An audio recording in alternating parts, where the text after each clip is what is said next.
Well, we're here back from, I guess it was 2 weeks ago we had our last video. We're going to talk about the four influencers.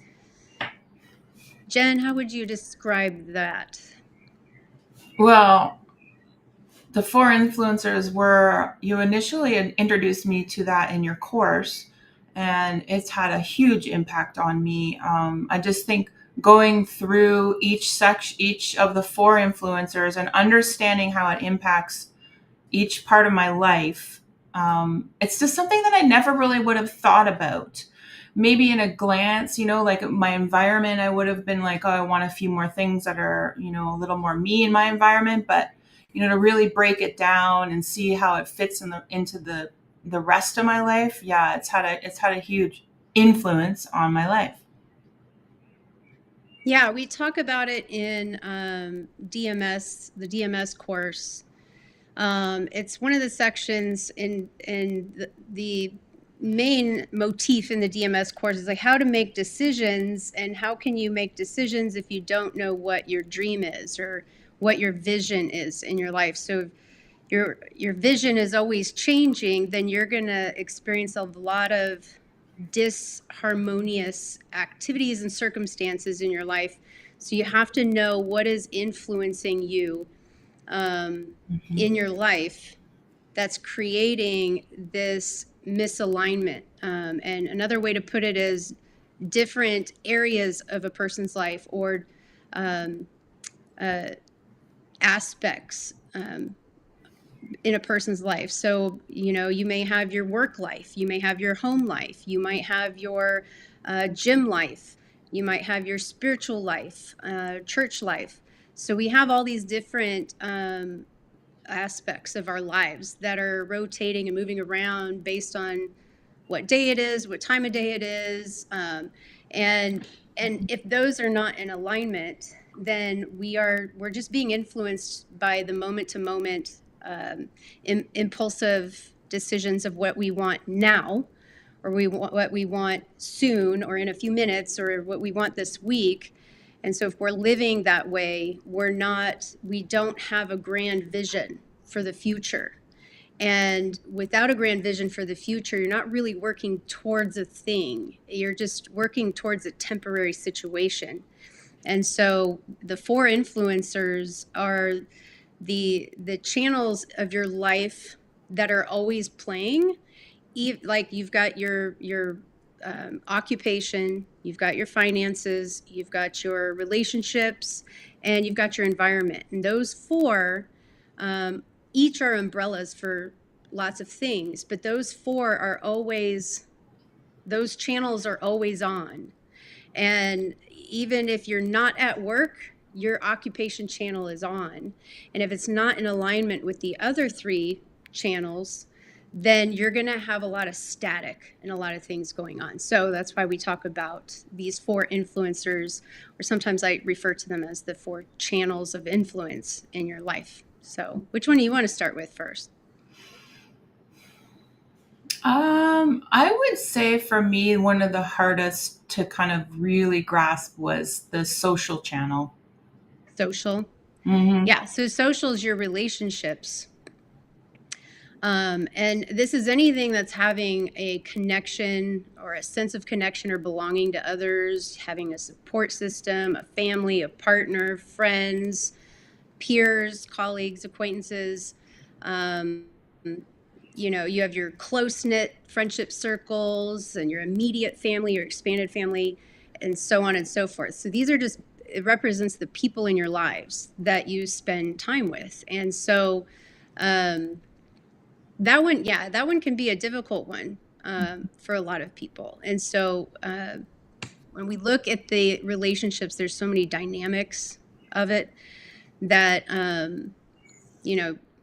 we've got, the relationships you have with people at work and how much time you spend with those people at work, and same with your family and your friends. And so, as I said, the four channels each are an umbrella and have different categories within them. So relationships is one of them. You've got categories of the relationships you have with people you work with your family, with your extended family, or your partner and your children. and so on and so forth. And so when it plays a crucial role when by aligning with the course's like the course's theme of your grander vision, right? Like they play such a crucial role in the theme of what your vision is in life, because your relationships also represent your values and your desires. And so you know, you'll want to address like aspects of your relationship with others and how that affects you and the decisions you make, the priorities you make, the responsibilities you choose, the commitments you keep or don't. They're going to affect you. So, you want to ask yourself when you choose a partner in a family or your social group, network, friends, and things like that. Who is your partner, and what are their best assets that they carry? What are their values? So some may say like the partner, your life partner that you choose, that's going to be the most important person and relationship that you can choose, because you're going to spend the most time with them in your whole life. But that is debatable, because I get a little nuancy and I say, actually, that's you. So your relationship with yourself, you start with that before you branch out into asking, are my relationships, whichever category, are they helping me get closer to my vision? Or are they interfering or stalling or keep challenging me from making those decisions and aligning with my values? So if you don't have a partner, you always want to ask, like, what does this partner look like, right? In terms of what are their values, what are their greatest assets, what are their hobbies, and what's their dream, what's their vision, what do they do for work, what's their family like, what are their friends like, what's their lifestyle like? All of those things, if they don't align with your lifestyle, your values, and things that are important to you, especially to keep going towards your vision, your dream, then that relationship, no matter how good or passionate or collaborative it is, it's going to be, I don't want to say the word toxic, I hate that word, but it's going to be a thorn in your side. It's going to be a roadblock. It's going to create more challenges for you to get to your dreams. So when you choose the person you're spending your life with or the most of your time with, you want to ask, like, the things they do for a living, their lifestyle, their hobbies, their interests, their health, all of those things, do they align with your values? Because if they don't, I mean, you may like them a lot, they may be a great person, but it's going to interfere with your dreams. So you have to ask yourself, is my dream worth more or less than this person? And if you're willing to sacrifice or even forfeit some of your things to remain in that relationship, then you have forgotten the most important relationship, which is yourself. Yeah, and that's what I love so much about like how you dig into these, because I don't think at surface level, we think about these things, but when you really dig in and really truly understand that, like you said, the channel or the influence of this, it's very deep reaching into your life.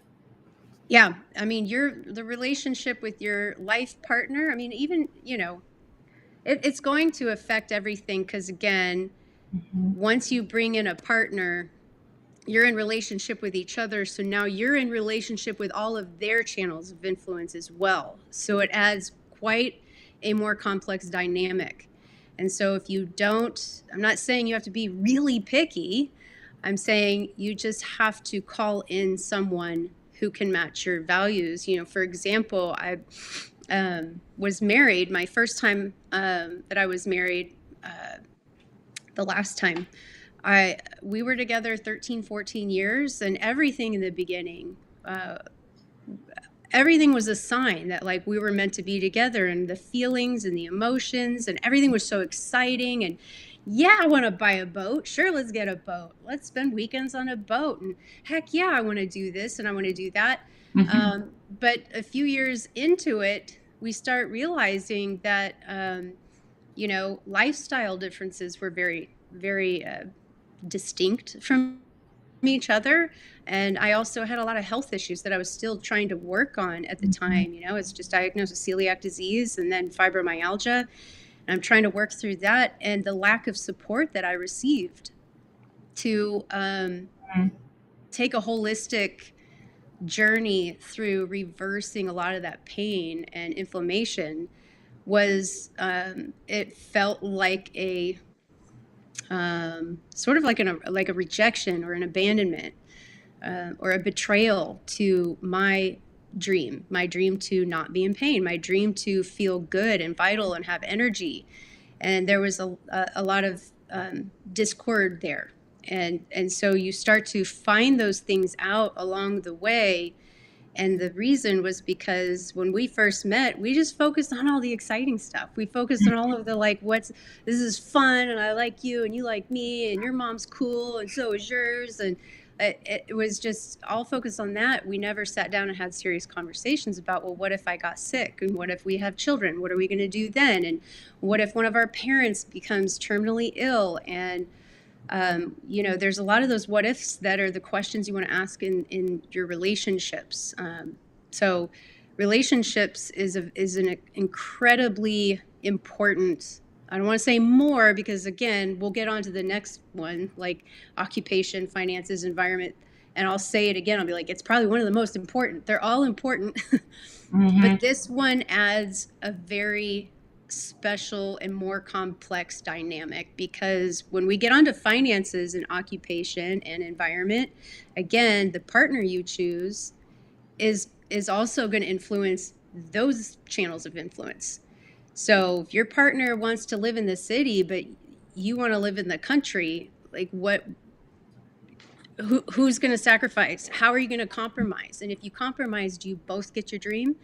And that's just one example. And if your partner is a homebody and you're more of a social butterfly, how's that going to affect the relationship and everything else that trickles down? How does it affect their influences? How does it affect your influences? And then ultimately, both of your dreams.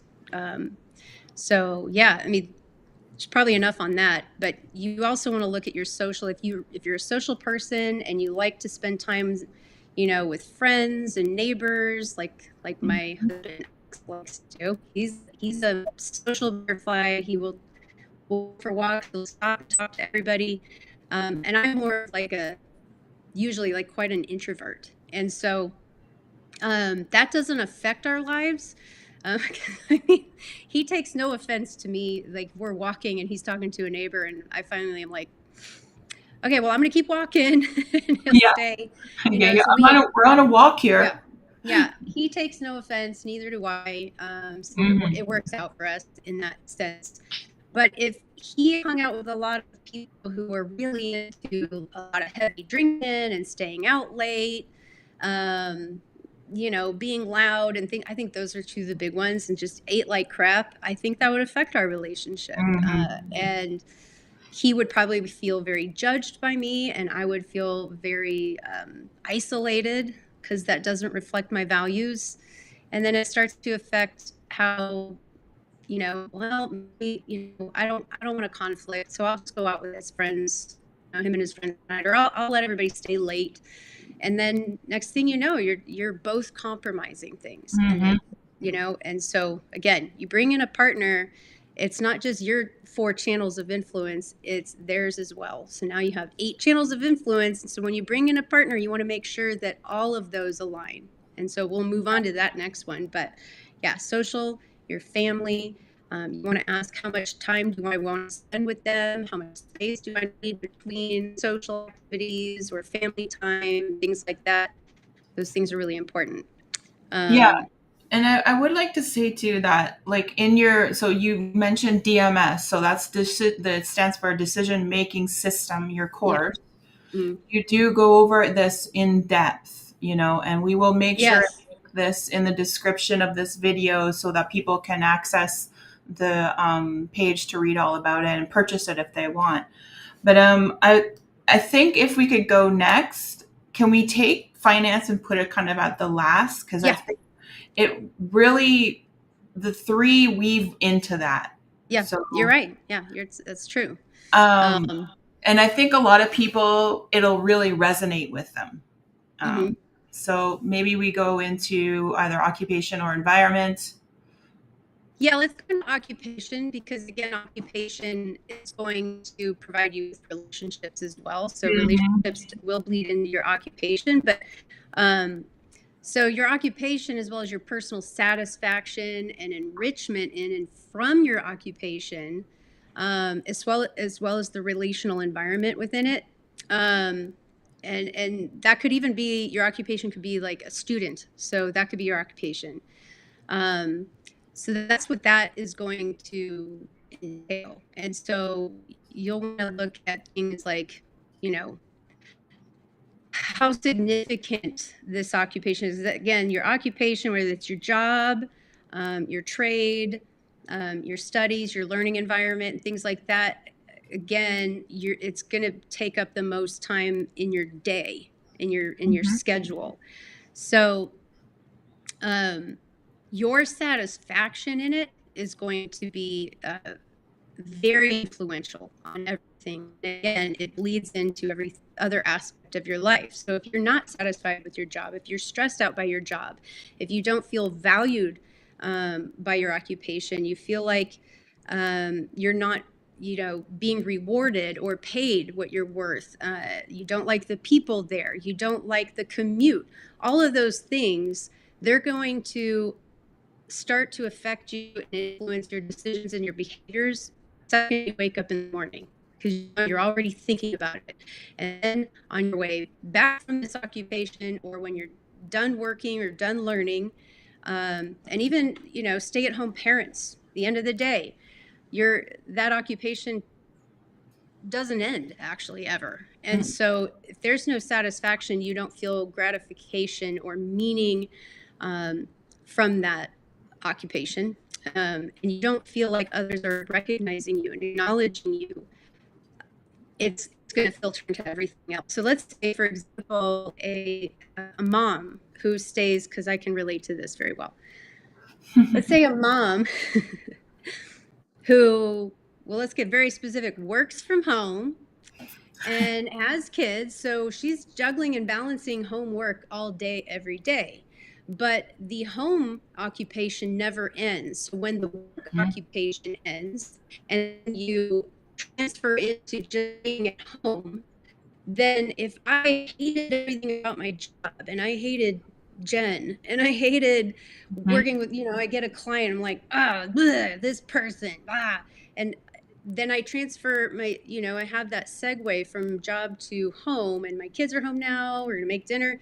The way I make food, the way I help my kids with their homework, the way I clean up the house, the way I feed my pets, everything that I do is going to be influenced by my attitude and my experience with my occupation. And I can't tell you how many times I have had clients who stay in a job they cannot stand, and it is probably the number one stress in their life, but they stay in that job either because of the finances, or they're worried they won't be able to get a different job, or three, which is kind of like finances, they stay in that occupation because they have really good insurance benefits.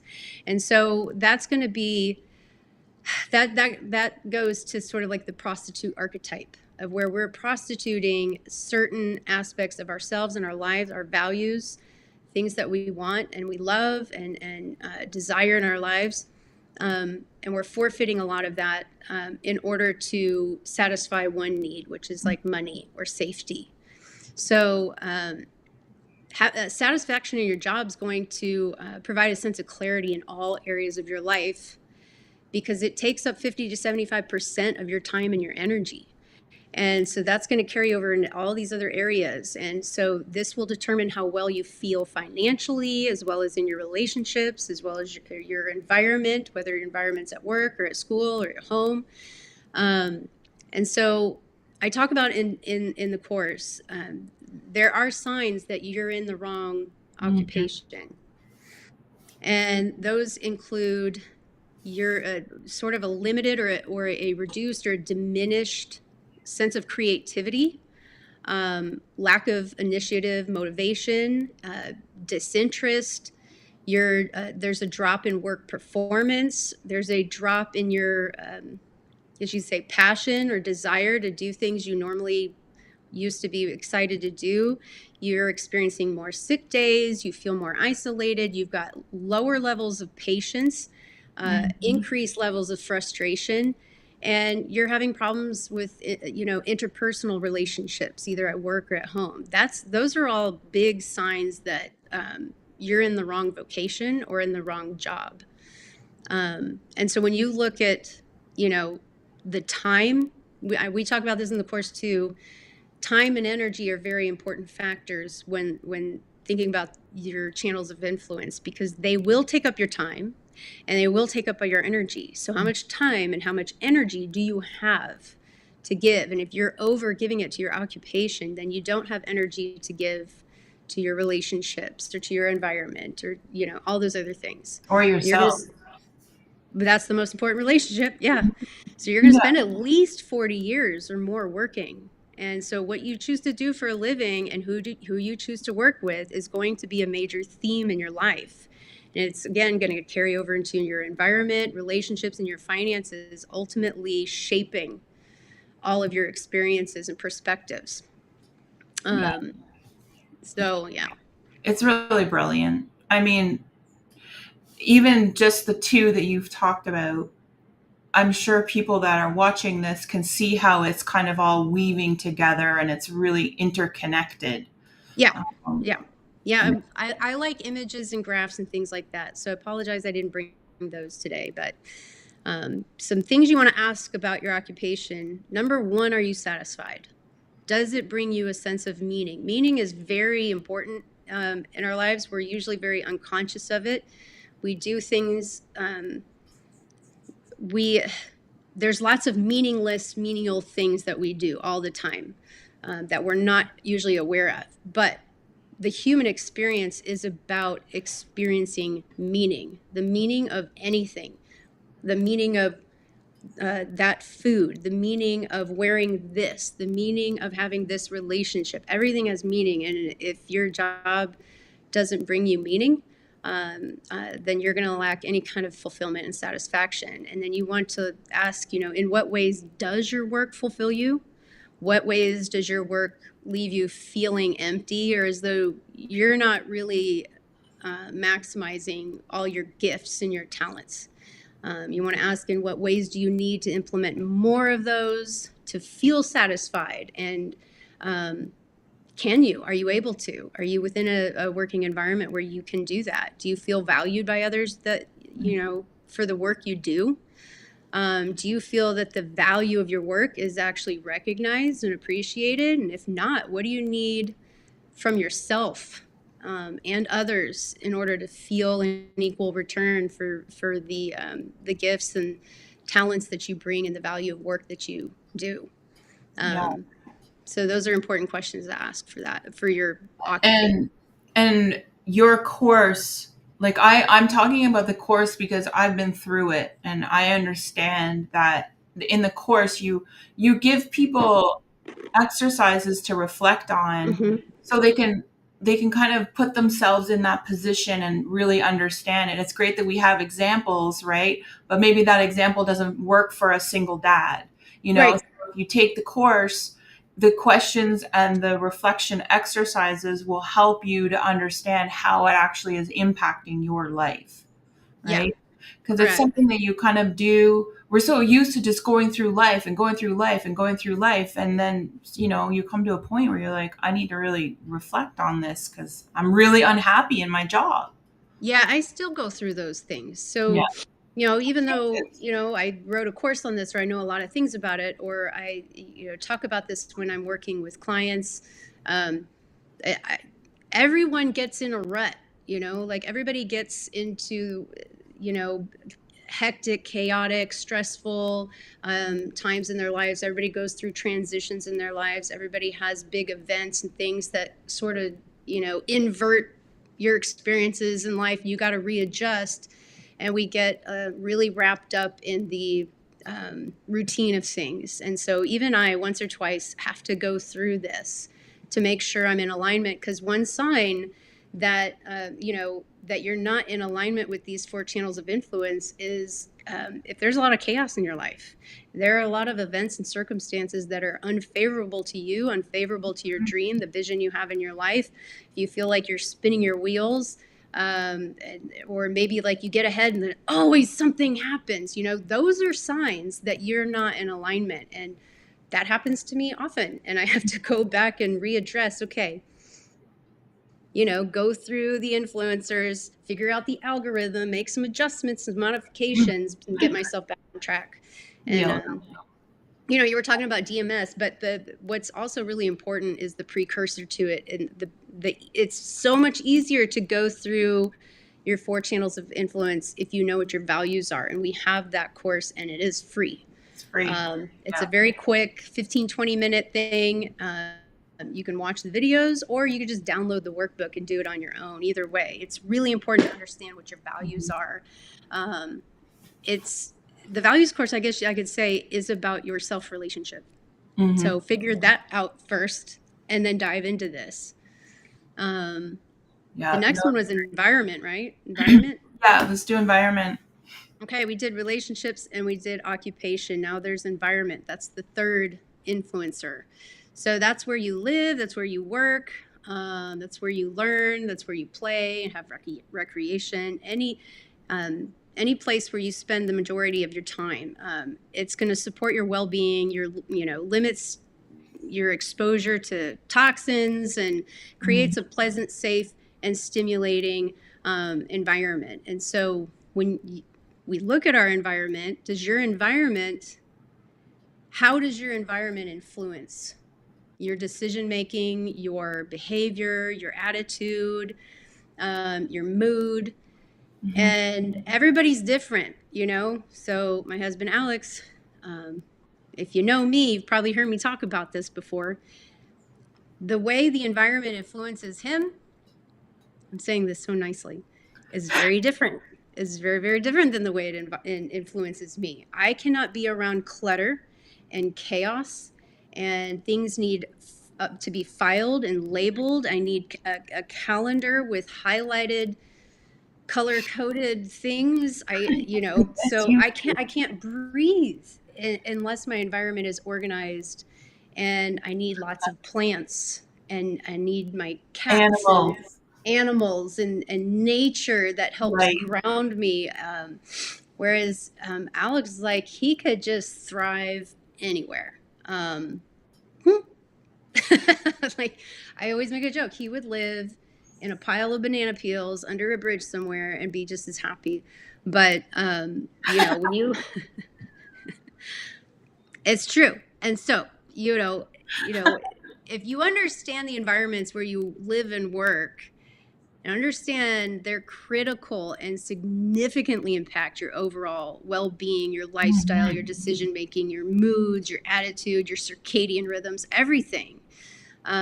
They play a pivotal role in shaping your daily life, your routines, all of it. So you have to identify how your spaces that you're in impact your mental state. So if you have a room or a house with, say, 5 rooms in it, each time you walk into each room, how does it affect your mental state? When you go into your bedroom, do you feel relaxed in your bedroom? Most of y'all probably, yeah, because that's where you go and you sleep. But I know I've worked with clients that kept their home office in their bedroom, and it wasn't just a desk where they worked. It was their books and the Wi-Fi router and all of their study materials and all of the electronics we're in the same place that they're sleeping, and that will affect you, because if you're laying down to bed and you're seeing all of your work stuff, then that's going to influence like what is on your mind as you're trying to go to sleep. It kind of disrupts that peace that you need to relax and let go.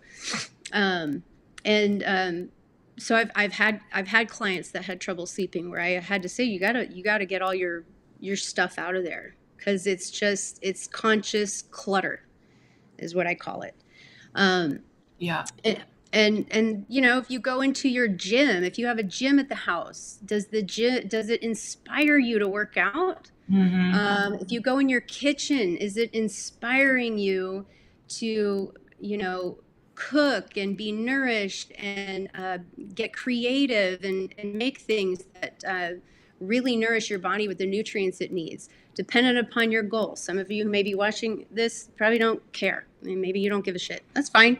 But for me and my values, I need my value, my dream, again, going back to your dream, my dream is to be healthy and have the energy and the strength and the resilience in order to um, maintain the responsibilities that I have in my life, the responsibilities that bring meaning to my life, and do the things I love.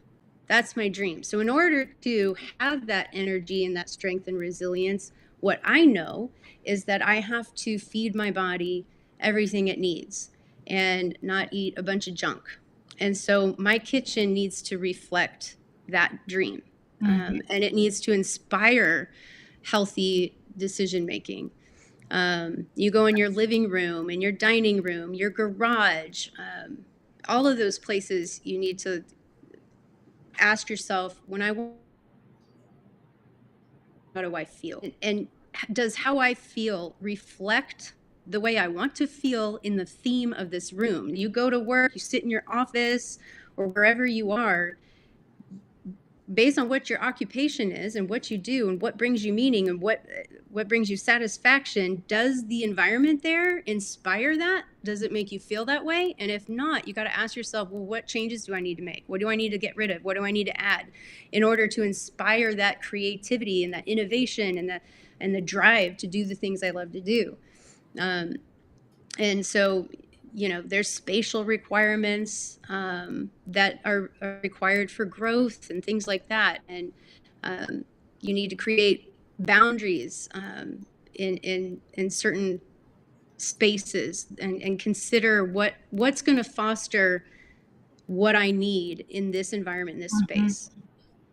Yeah. Yeah, and I think too that it's important to remember, like you were saying earlier, is that sometimes you need to go back and kind of reassess how that's going. Like if something's changed in your life, like maybe your job, maybe, Yeah. or maybe you've had a child, so maybe your house needs to get bigger, or you need to make more space for the baby when it's coming. Like there's all those kind of environmental factors to bring into it as well. But I think I think when I took this course, the environment portion of it was kind of, I would not really have thought about it that deeply. So I think it's interesting that you go into such detail and make it such a priority in people's lives to understand that how much this really does influence your life.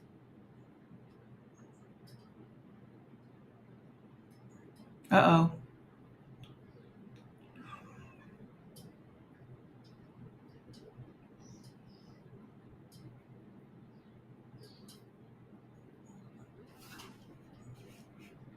Okay, so it looks like we're still live and I lost Sarah, but we'll be back. So I know she does still want to talk about the last influencer, which is the financial. And so one of the big reasons we've been doing these events is because we're talking about the latest newsletter that went out. And so in the newsletter, we break down what the basics are of the four influencers and how they evolve in your life, and actually how to In like the city, integrate are you, um, uh-oh, did I go out? Oh, here I am again. Yeah. it. Yeah, you Do you want did. to go? Like, are you living in the city, in the mountains, by the beach? all those things. Do you have a garage? How big is it? How many rooms do you have? How many closets? How much space between you and your neighbors? These all need to reflect your values and the things that you need. And also going back to time and energy and how much time and energy you're going to spend. And it's April now, so we're going through spring cleaning, which is like my favorite thing ever. You love cleaning. And I'm not even joking, because let me just show you here real quick. Let's have some fun. I'm going to show you my husband's tool closet. His tool closet? His tool closet. Okay. I wasn't sure I heard that. Interesting. Is this the shed behind your house? Oh, no, that's one of them. So we have tools in the tool closet in the house, and then we have Oh. tools that are in the tool closet at the gym, and then we got tools in the shed, and then we have some tools that are under the barn port thing area. And it's like sometimes we're looking for a tool, we don't know which area it's at, and it drives me absolutely insane. And so, yeah, if we don't do some serious cleaning, this is what we're dealing with here, y'all. Oh, that's Sarah. That must be so hard for you to look at. I never opened that door. I actually sent that to my brother because he's much like me, and he's very, very, very organized. And I said, "Wait till you see this." And I was just as a kind of a joke, but then he was like, But that's so Sarah. Alex. Oh. He's like, "I'm coming in a couple of weeks. I'm going to help you organize." He showed me how organized. He went out and took pictures of his garage. Oh He's yeah, like, "Look at it's this." like my dad's garage. You I'll can help eat you. on the floor. And this may be, oh yeah, that's my daughter's Lego office. Oh boy. I keep that door closed too, because it's by the kitchen, and if that door is open and I'm in the kitchen, I can't, nope. So yeah, my brother goes to the extremes where he's got like all his cabinets, but then he has inventory sheets taped inside each of the cabinets that says what's in there. So he's next level, but he's also former military. But anyhow, that's important to think about. So not only what your environment is that you're in now, can you make changes? Do you need to modify things, reduce clutter, or do you need to like add a new comfy chair somewhere, whatever? You also think about your dream. Ultimately, is this the place you want to live in forever? Is this your forever home? If not, then what is your dream for your forever home? You know, how many rooms does it have? How big are the rooms? How much space outside? Like things like that you want to ask, because you want to think about that. If the environment you're in now is not helping, and it's more so negatively influencing other areas of your life, then you need to make that part of your dream. Right. Yeah. Yeah, that's interesting, and I love the personal stories that you add into it, because I mean, I know More relatable.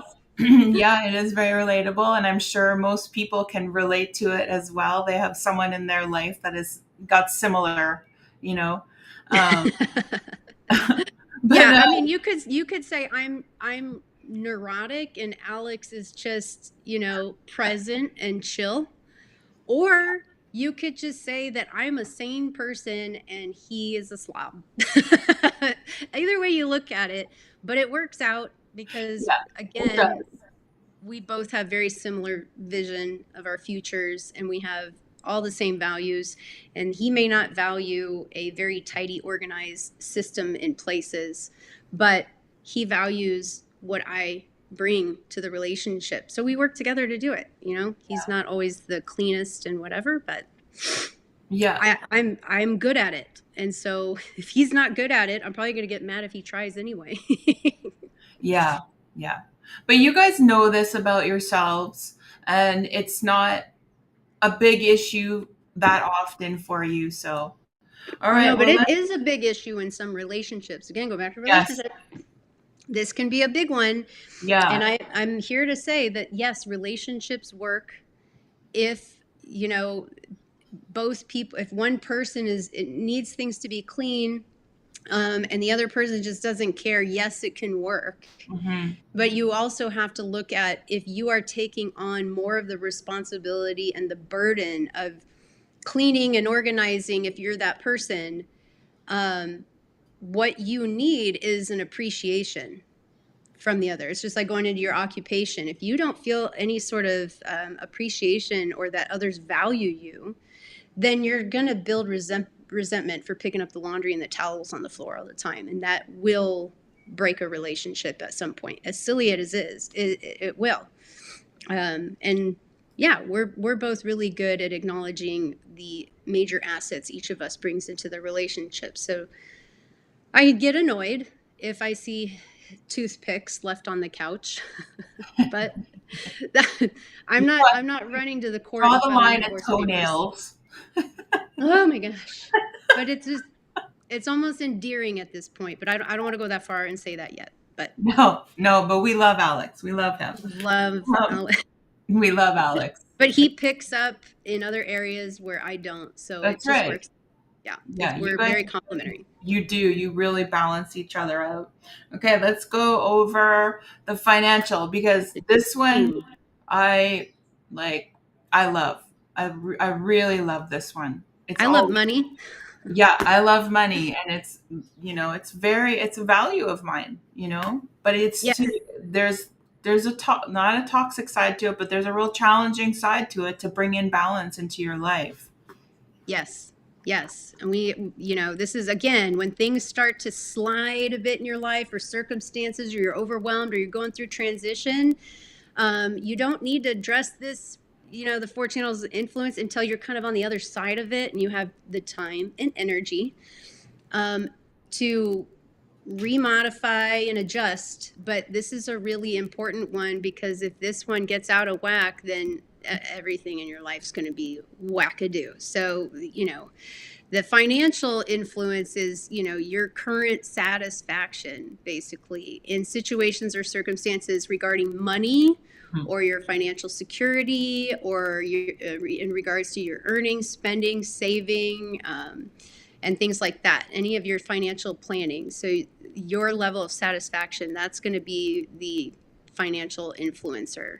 And this one is really important, because I say in the course, 90% of all diseases can be traced back to stress. And the number one stress that people have, there was a survey done in the American Psychiatry Association did, that found 77% of people said their number one stress is finances. Yeah. And they have severe anxiety about it.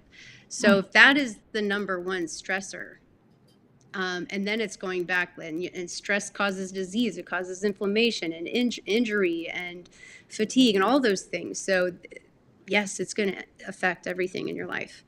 And so, yeah, you go to what is your earning, what is your savings, what is your financial planning, your spending, all of that's really, really important with finances. And so you need to ask yourself, and this is all in regards to, again, how secure do you need to be?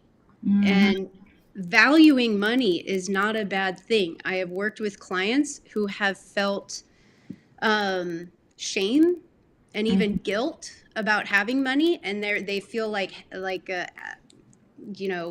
apprehensive about saying they want to make more, or they are, a lot of clients actually I've worked with have been apprehensive about including money in their dream and their vision, because there's something about money makes it a dirty word.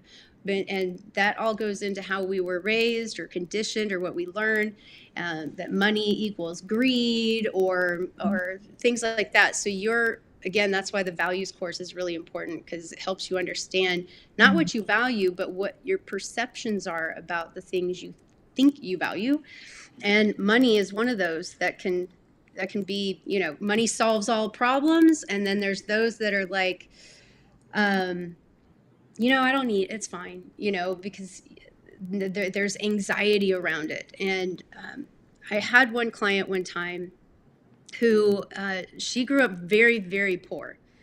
And everyone in her family, all her siblings, worked from a very young age to help support the family. And she went to college, and she worked in a grocery store, but she met the love of her life. They got married, and they ended up doing well. I mean, really well. but she was uncomfortable about it. She still refused to get new clothes. She refused to like wear jewelry, anything that reflected money. Mhm. She even told me, I remember her telling me one day that her husband suggested, because they have such a busy household, that they hire like a part-time housekeeper to come once a week. But she was afraid that the neighbors would see a housekeeper come to their Mhm. house and judge her for it. And so these are the things you got to get really nitty gritty about money, and your attitudes and your perceptions about money. And so you know how much do you need to have in the bank to feel safe, in your investments, in your wallet, all of those things. And so again, you go back to your dream. What is your dream? I want to be doing this. I want to be, living here. I want to have this many kids, doing this hobby, working in this job, and taking these vacations and that kind of a house. Well, so in order to achieve that dream, right, how much money do you need?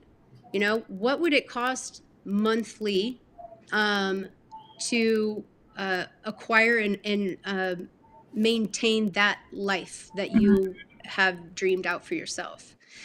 And whatever number you come up with, then there you go. You've just added another aspect of something to consider. Am I making enough? Let's say you are making enough, but you can't afford that right now. Okay, well then what are you spending? And what does your spending and the things you spend money on reflect your dream? Does it reflect your values? Or does it reflect, like in most cases with a lot of people, what you want this week, next week, what you want this month? Right? And how you spend your money, is it influenced by other people and what they're doing and what they're wearing and where they're going on vacation and what gym they're joining and what things they're watching and all of those things? Is that being influenced relationally? And so yeah, these finance is something you really got to get clear on. What do you need to be paid, or what do you need to charge in order to feel valued for your gifts and for your talents? And how regularly do you need to be paid? How much do you need in your savings account to feel secure? There's property taxes, or unforeseen things like car repairs or home repairs or vet bills and things like that. How much in your savings would make you feel secure that if your car broke down, you got a flat tire, and your cat got diabetes tomorrow, right? And if you want to take 2 vacations a year, what's your budget for that? And how much do you need to put into savings for that too? You got to consider things like monthly, quarterly, yearly payments, interest fees, taxes, home, auto, insurance, savings, investments, spending, gas, food, entertainment, education, healthcare, coaching, mentorship, continuing education, memberships, travel, all that, right? And you look at all of those categories of things you spend your money on and think, what do you spend the most on? And can you cut back in order to support the things you really want, in order to increase your savings and make that vacation happen? If you've got too many memberships to things and too many subscriptions to things and credit card debt, that interest fees are killing you. So maybe, one thing I love is there's this app and website too. It's called Rocket Money. It's awesome. And it's just rocketmoney.com. And you create an account and you connect your, bank accounts, your credit cards, all of that.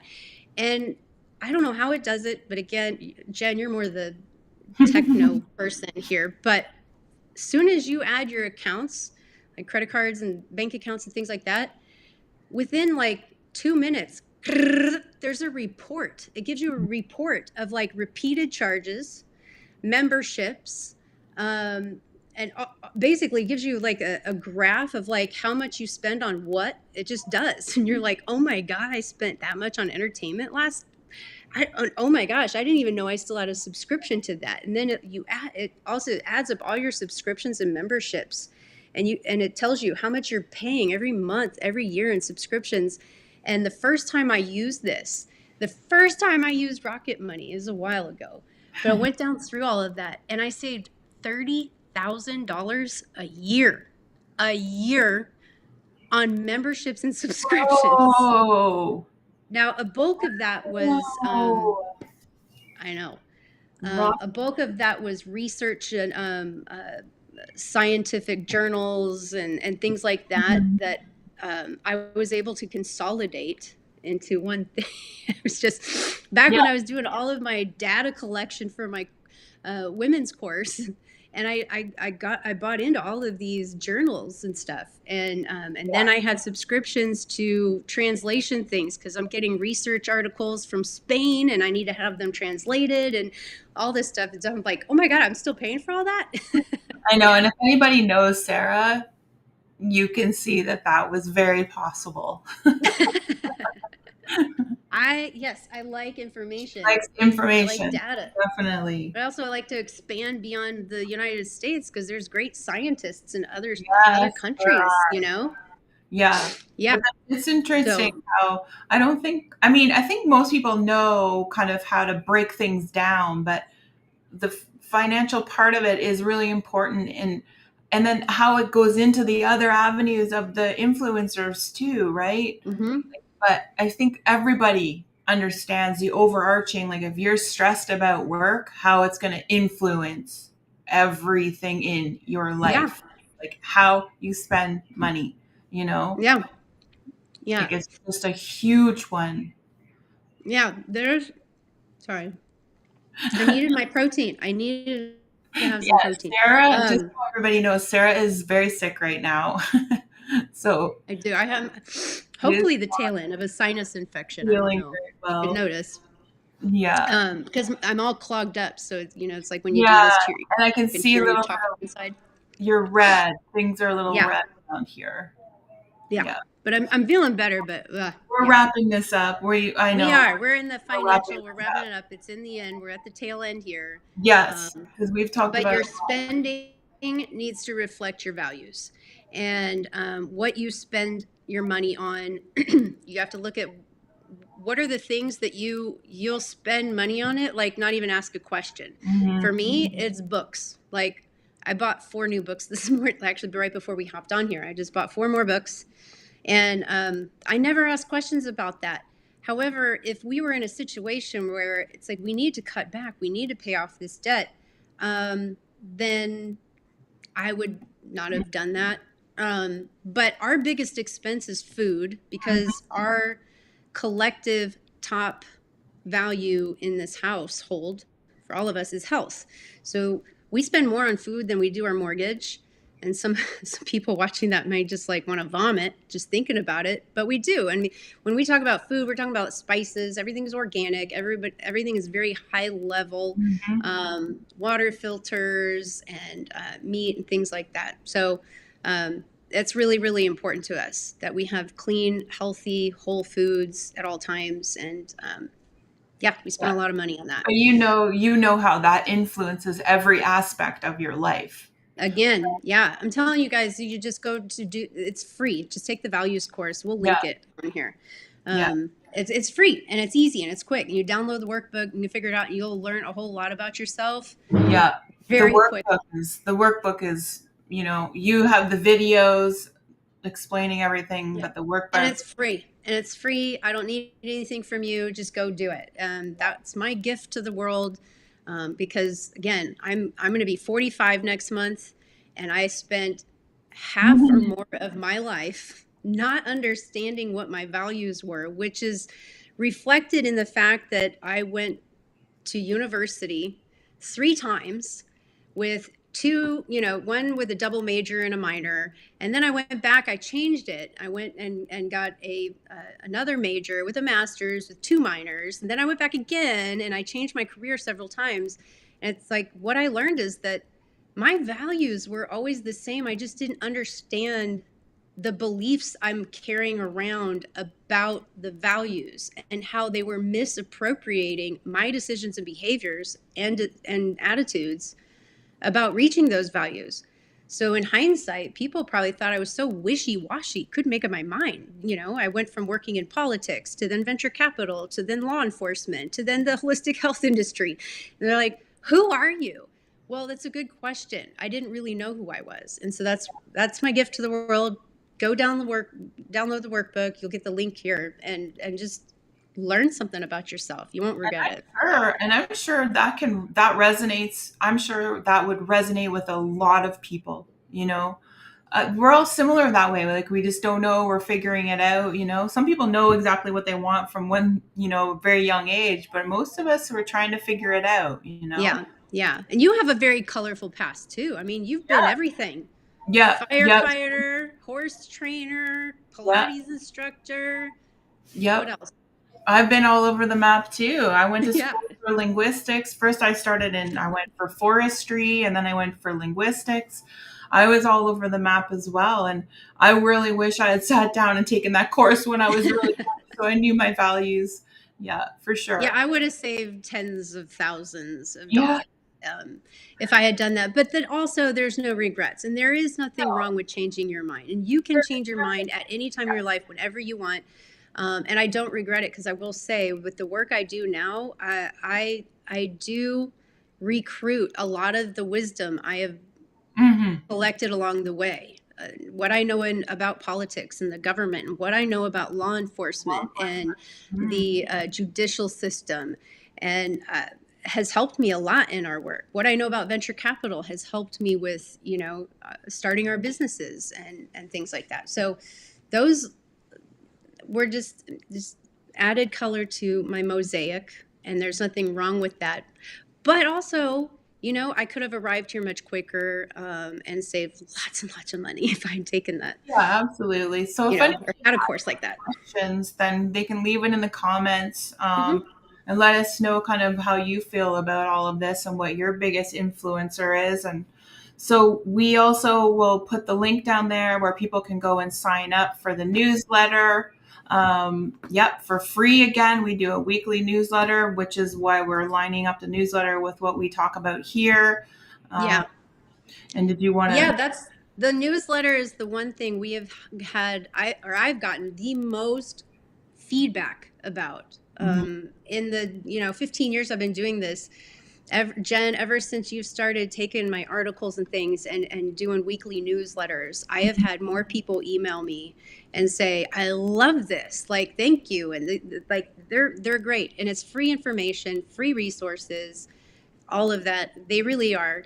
Jen, you do such a good job with that. No, thanks. And I try and keep it so that your information is true from what you teach, but it also makes it short. It's like a 3 to 5 minute read, right? Like, I'm not good at that. I'm terrible at that. But I understand people. Like, we have 1,000 emails of newsletter type things coming into our inbox. And so anyway, I try and keep it very succinct, and the information is there for people. But And next week, we're going to talk about the physiological differences between men and women, or the male to female distinctions physiologically. And that means, orthopedics, mechanics, movement, fitness, things like that. We're going to talk about all of that next week. And I'm going to have a lot of graphics and images that I'll be showing during that time, because it gets complex. So it's easier to see it in images, but it's really important we understand these things. Even if you're not a woman, it's fine. It's really, really important to understand these things about women and the women in your life. And so we'll talk about that next week. And Jen's going to send a newsletter out about it prior to. So you can sign up for the newsletter. I think we have a link for that we'll put in here too. Yeah, we do. I'll make sure all those links are ready for people. Yeah, definitely. All right. Yeah, so we'll see you guys next week. Thanks so much. Bye.